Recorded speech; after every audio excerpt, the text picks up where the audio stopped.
The dust settled on the Eurotas plain as Spartan hoplites marched east, their bronze glinting under the Laconian sun, with the male population frequently absent for protracted military campaigns. A fundamental problem arose for the Spartan state.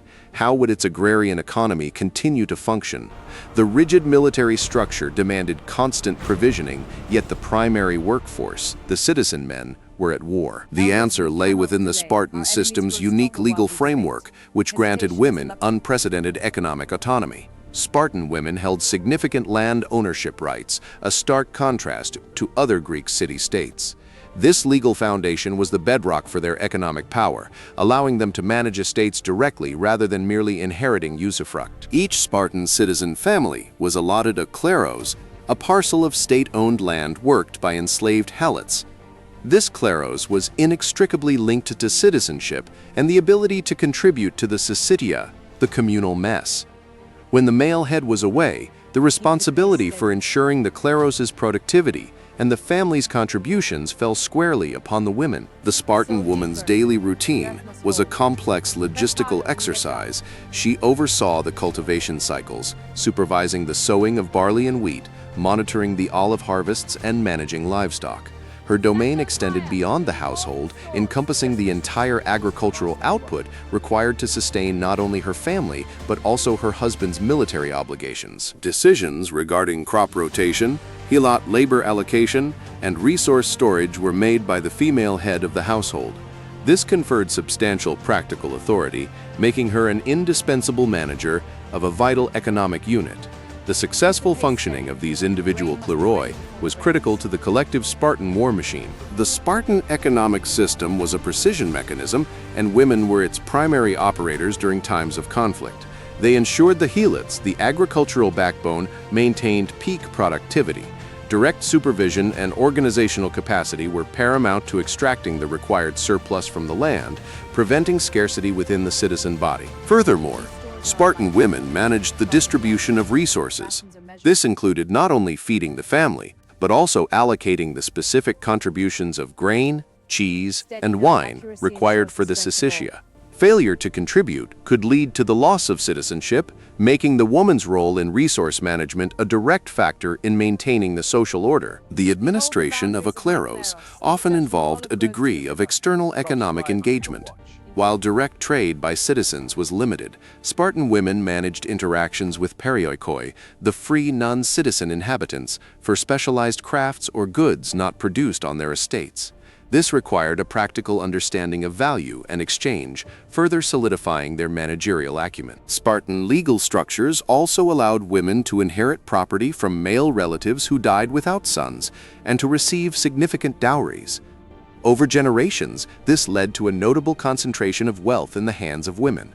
By the 4th century BCE, reports suggest that Spartan women collectively owned a substantial portion, potentially 2/5 of all land. The management of Helot labor was a particularly delicate and critical function. Helots vastly outnumbered citizens and were prone to rebellion. Spartan women maintained constant vigilance, ensuring agricultural output while suppressing potential dissent. Their administrative rigor directly contributed to the stability required for the entire Helot-driven economic engine. This system sharply contrasted with other prominent Greek city-states, particularly Athens. Athenian women, even those from wealthy families, possessed minimal legal rights regarding property. Their economic activity was largely restricted to the domestic sphere, primarily managing household slaves and textile production, under direct male guardianship. In Athens, male citizens handled all significant financial transactions and land management. The absence of men for military service would often necessitate male relatives or appointed guardians to manage estates, highlighting a fundamental difference in the societal integration of women into the economic infrastructure compared to Sparta. The Spartan system, therefore, was not merely a concession to necessity, but an institutionalized strategy. By empowering women economically, Sparta created a self-sustaining home front that directly funded its military ambitions. The system ensured that soldiers could focus solely on warfare, confident their economic base remained intact and productive. This economic autonomy translated into social influence. While not participating in public assembly, Spartan women held considerable informal power. Their wealth allowed them to influence political decisions through their male relatives, and their managerial competence was openly acknowledged and valued within Spartan society. The rigorous education of Spartan girls, known as the Agoge for females, instilled discipline and physical prowess. This training, while not identical to their male counterparts, fostered mental fortitude and practical skills directly applicable to managing complex estates. The capacity for decisive action and organizational acumen was cultivated from a young age. This education extended to financial literacy, albeit in a rudimentary form for the period. Spartan women understood the mechanisms of land productivity, labor management, and the cyclical demands of agriculture. Their decisions directly impacted the economic solvency of their households and, by extension, the state's military readiness. The Spartan state's reliance on women for economic stability was a calculated risk. It necessitated a society where female autonomy, within defined parameters, was not only tolerated, but actively encouraged. This created a peculiar duality, a highly militarized state sustained by a deeply enfranchised female economic class. Despite their economic power, Spartan women operated within a system designed by men. For men, their primary function was to maintain the economic base that freed citizen males for warfare. This meant their influence, while substantial, was ultimately instrumental, serving the overarching goal of military supremacy. However, this unique arrangement contained inherent vulnerabilities. The concentration of land ownership in fewer female hands, while economically efficient in the short term, contributed to a long-term demographic crisis among male citizens. As Kleros became consolidated, fewer men qualified for Syssitia membership, shrinking the citizen body. The system's rigidity, designed for military consistency, struggled to adapt to changing economic realities and external pressures.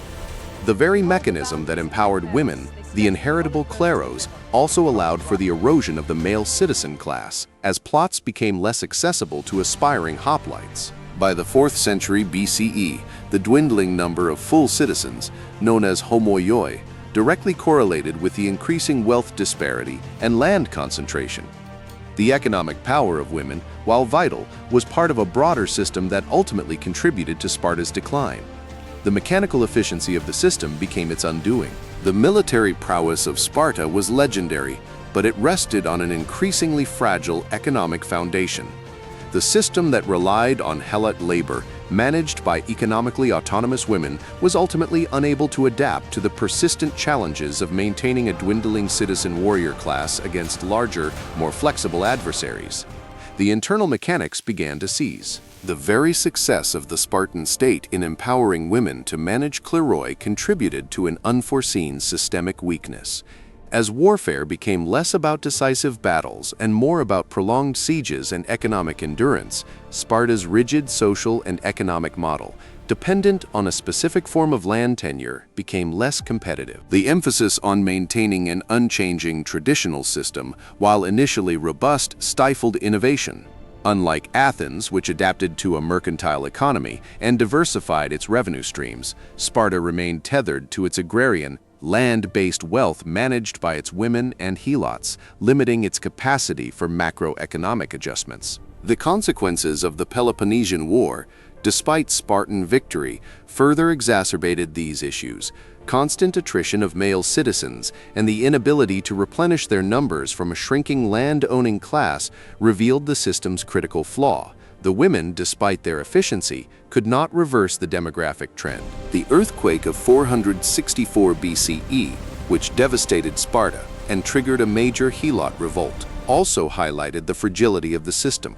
While women would have been instrumental in post-disaster recovery and Kleros management, the event permanently scarred the state's military and economic foundations, accelerating the decline. The final collapse of Spartan hegemony after the Battle of Leuctra in 371 BCE and the subsequent liberation of Messenia by Thebes dealt a fatal blow. The very source of the Kleros productivity, the Messenian Helots, was removed from Spartan control, devastating the economic structure that Spartan women had so expertly managed for centuries. Without the Kleros and the Helot labor, the elaborate economic system, which had enabled Spartan men to dedicate their lives to war, crumbled. The economic engine which Spartan women had so diligently operated simply ceased to function. the once formidable state faced an existential crisis it could not overcome. The loss of Messenia meant the immediate dismantling of the Kleros system, the fundamental economic unit. Without the extensive land and the massive Helot workforce, the very foundation of Spartan wealth evaporated. The women who had managed these complex estates found their economic power and administrative function severely curtailed. The inability to provide for the syssitia, once a direct responsibility of the women managing the Kleroi, became widespread.